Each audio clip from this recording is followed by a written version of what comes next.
My super awesome people, I am Dr. Shivam and we are going to continue our first part of ENT important things which have been already asked and is going to serve a very important stuff for you in your last days.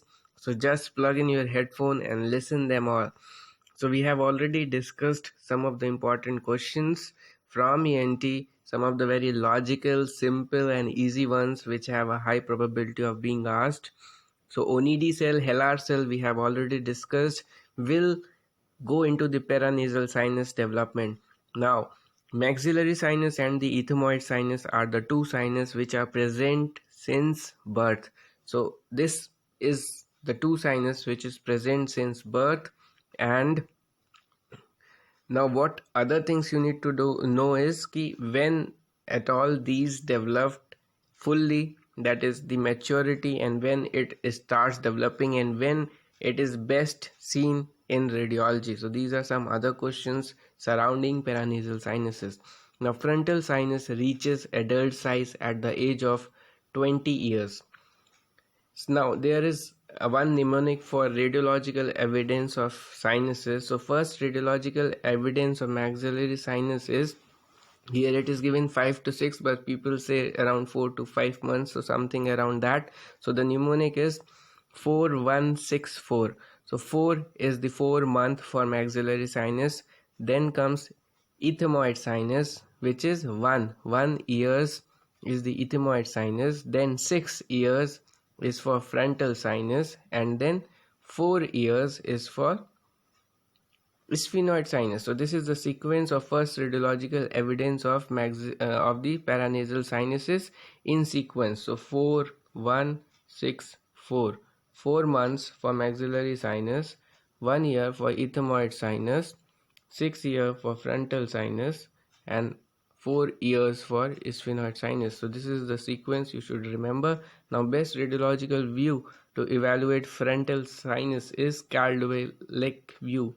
Best radiological for maxillary sinus is Waters view, and you won't believe this is already being asked. So you would feel like it is very easy, but people get confused when these type of easy questions are asked, and what happens is you finally make a mistake which you should not. So these silly mistakes are going to harm you in a big way. So don't think that I'm just discussing simple ones.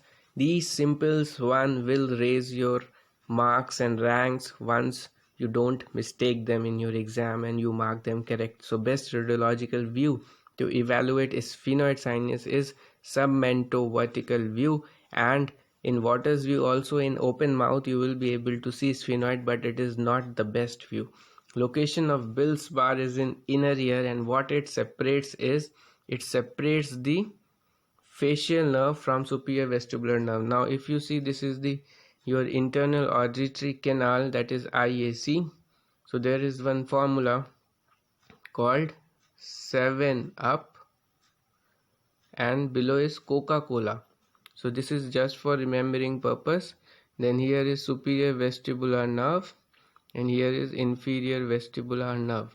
Now this is the thing called Bill's bar, which separates the 7th nerve from superior vestibular nerve. So this is just to make you remember that 7 up and Coca-Cola down. So 7 up is that 7th nerve is in posterior superior part, and Coca-Cola means cochlear nerve is means posterior inferior part. So this is the cochlear nerve, this is the facial nerve, this is the superior vestibular, and this is the inferior vestibular nerve in the internal auditory canal. Their arrangement in the internal auditory canal, and this is the Bill's bar which the examiner wants to ask. What structures does it separate? So you know by this diagram that it separates the 7th from superior vestibular nerve. So easy to remember. 7 up, Coca-Cola down. Just memorize it, means make a picture of it. Superior is this will remain superior, inferior will remain inferior. So everything clear. So Bill's bar separate facial nerve from superior vestibular nerve.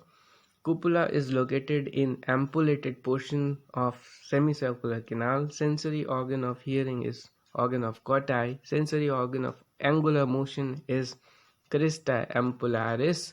Angular motion is crista ampullaris. Hearing is organ of quarti. Cupula is located in ampullated portions of semicircular canal. Sensory organ for linear motion is macula. So MLA. By this MLA, what the mnemonic is, linear is macula. Okay, and for angular will be the other, that is the crista ampullaris. Now, supporting cells in organ of quarti are Dieter and Hensel cell. Most common organism for perichondritis is Pseudomonas. Most common organism for fungal otitis externa is Aspergillus niger. Most common organism for bacterial otitis externa is Staph aureus. Most common organism for malignant otitis externa is Pseudomonas. Malignant otitis externa is something which is important. Most common organism for acute suppurative otitis media is nowadays strep pneumoniae greater than H influenza, as vaccination is already very prevalent. Most common cause of chronic suppurative otitis media is Pseudomonas. So they are basically saying the unsafe variety. So it is here. Now suppurative term has been removed. This chronic otitis media is the only thing people say, and it is divided into safe and unsafe type of chronic otitis media, that is mucosal and squamosal variety. So most common organism for labyrinthitis is Pseudomonas. Most common organism for acute epiglottitis is strep pneumoniae. Most common organism for croup is parainfluenza virus 1 and 2. So these most common, although very irritating, but just read them once, because sometimes they ask you these most common and I don't know why they want to ask you, but this is the trend they follow. So the main goal, the main aim is to bypass this phase and get a rank, and then read whatever you want, whatever good things you want, whatever more things you want to read. It's totally upon you to dive into your area of interest, but for going into that phase you first need to clear this exam so that you can get into your dream thing and read whatever you want and nowhere under this NBE again. So most common organism for fungal rhinosinusitis is Aspergillus fumigatus. SADAS is for tympanic membrane retraction. For what? Tensa. Pars tensa retraction is SADAS. Okay, so you will tell me which is the pars flaccida classification called SADAS, and how you will remember this is pars tensa. So anybody who is tensed will remain sad. So tense for sad. Pars tensa is SADAS classification. SADAS classification for tympanic membrane retraction. Vitamax classification is for cholesteatoma. Vitamax surgery is for atrophic rhinitis. We also do Young's operation for atrophic rhinitis. Surgery preferred in atrophic rhinitis is modified Young, where we partially obliterate the nostril. Most common cause of hearing loss in rural population is COOM. Most common complication of chronic otitis media is mastoiditis. Most common intracranial complication is meningitis.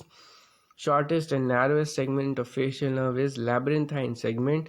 Now there is another crush of ENT surgeon, that is the facial nerve. So they want to ask you everything about facial nerve. So narrowest and shortest is the labyrinthine segment. That is why it is most prone to ischemic injury. So shortest and narrowest segment is labyrinthine segment. First branch of facial nerve is GSPN, that is greatest superficial petrosal nerve to the lacrimal gland. Classical sign of tuberculosis otitis media is multiple small perforations. The symptoms will be more than the clinical signs you get, that means more discharge, and they will be refractory to the treatment. So any antibiotic eardrops you are giving, it is not working. So these multiple small perforations along with these signs and symptoms is the classical TB otitis media. Audiometry Carhart notch is seen as a feature of otosclerosis. Now you have to mention me at what frequency this Carhart notch is seen. So it is at 2 kilohertz frequency. So this Carhart notch is a dip in the hearing graph in the audiometry at 2K, which is specific for otosclerosis, and for noise pollution, the hearing loss which is seen is at 4K. For Carhart notch, it is 2 kilohertz. So this is again important. Schuler's and law of use is for mastoid air cells, that is for seeing the mastoid area. Most common benign tumor of sinuses is osteoma, most commonly seen in the frontal sinus. Most common malignant tumor of sinus is the squamous cell carcinoma. Most common sinus involved is the maxillary sinus. Most common site of nasopharyngeal carcinoma is fossa of Rosenmuller, and the treatment of choice is these tumors are basically very radiosensitive. So radiotherapy is the treatment of choice. Treat tumor with maximum lymph node involvement is nasopharyngeal carcinoma. With minimum lymph node involvement is glottic carcinoma, because the vocal cords act as a barrier, so there is no lymph supply to vocal cord. That is why this glottic carcinoma doesn't spread to other lymph nodes. Hot potato voice is seen in quinsy. Hyaline cartilage of larynx are arytenoid, cricoid, and thyroid. Elastic are epiglottis, corniculate, and cuneiform. So hyaline are arytenoid, cricoid, thyroid. Elastic are epiglottis, corniculate, and cuneiform. Most common site of laryngeal C is glottis. Blomsinger prosthesis is best for voice after laryngectomy. Siemens law is the hypothesis for recurrent laryngeal nerve palsy. So you should know all the points about Siemens law. They can make options out of this Siemens law. Keyhole glottis, so just Google it and read that, or from your notes anywhere. Keyhole glottis is seen in phonesthenia. Thumb shaped epiglottis, acute epiglottitis and steeple in croup. Do see their x-ray images, because nowadays they are asking you by giving x-rays. So acute epiglottitis and steep croup, so thumb sign, the epiglottis will be like thumb, swollen, edematous, and steeple x-ray, that means the trachea will be narrowing, will be there in the x-ray in case of croup.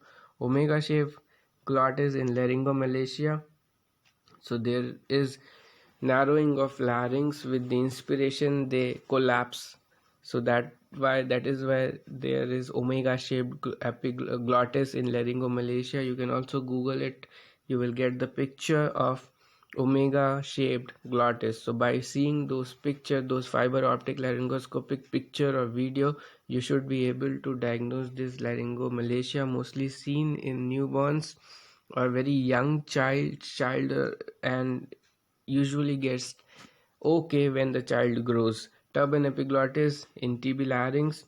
Most common site of Singer's nodule is at the junction of anterior 1/3 and posterior 2/3. Most common vocal cord granuloma is seen on the posterior third of the vocal cord. Okay, so vocal cord nodule is anterior 1/3 and posterior 2/3, but most common site of vocal cord granule is posterior third of vocal cord. Important. So Liar's sign is seen in carotid body tumor. So this is just splaying of carotid arteries due to this carotid body tumor. Do you see its CT image, the Liar's sign? Delta sign on CT is lateral sinus thrombophlebitis. So these all signs and pictures are very important. Cystic hygroma is mostly seen in which age group? Below 2 years of age. So it will require your extra 5 minutes to watch all the image and might fetch you good number of correct questions. Walsham's forceps is for nasal bone correction forceps. So you will tell me what is the name of another forceps which is used in fracture nasal bone reduction. So one is Ash forceps and other is Walsham's forceps. You should be able to differentiate both of them by seeing their picture.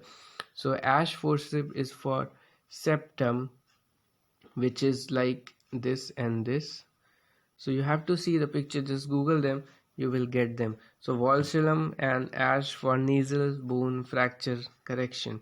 Schwaber's sign is seen in otosclerosis, and surgery is done, which is called a name of cortical mastectomy. So I hope this session, these both two videos from ENT helped you a lot, and I wish you all the very best, and I hope best is going to happen for you. Just have little faith on you and your abilities, and everything is going to be okay. Just keep your distraction little away from you for some more days, and everything is going to fall at place, and everything is going to be on its right way once you are done with your rank in this NEETPG examination. So this is Dr. Shivam, hoping all the very best and hoping all the very best happens to you. Stay happy, stay confident, and do whatever you want to do. Thank you.